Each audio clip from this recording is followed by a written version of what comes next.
Hi friends, ఇప్పుడు sambar preparation తయారీ విధానం ఫంక్షన్ హాల్లో ఇట్లా కటింగ్ చేసుకోవాలి. ముక్కలు ఇంత ఇంత పీసెస్గా కట్ చేసుకోవాలి. ఇట్లా ఉల్లిపాయ పీసెస్ ఇట్లా కట్ చేసుకోవాలి. చింతపండు నానబెట్టుకోవాలి. ఫస్టే మనం ముందుగా ఉల్లిగడ్డలు కట్ చేసుకోవాలి, ప్రిపేర్ చేసుకొని పెట్టుకోవాలి. అట్లనే కొత్తిమీర కూడా ప్రిపేర్ చేసుకొని పెట్టుకోవాలి. ఫస్టే సాంబార్ పోపు దినుసులు వేసుకోవాలి. నూనె పోసుకొని అన్నయ్య జీలకర్ర ఇస్తాండి. ఇప్పుడు అన్న కళ్యామాకు తురుముతుండు. కళ్యామాకు పుదీనా వేస్తున్నారు. సరిపడేంత పుదీనా, సరిపడేంత కళ్యామాకు తీసుకోవాలి. పోపు వేస్తున్నారు ఇప్పుడు సాంబార్కి. చూడండి ఫ్రెండ్స్, కలబెట్టుకుంటున్నాం. మాడిపోతుంది పోపు.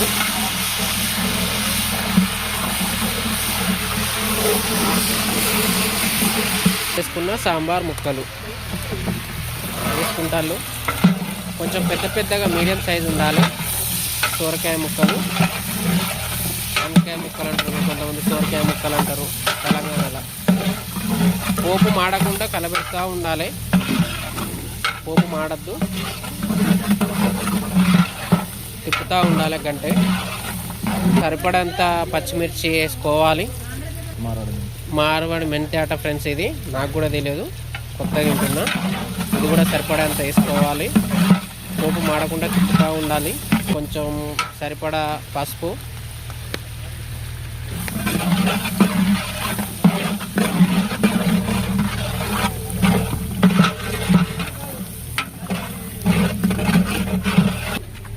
సాంబార్ పొడి,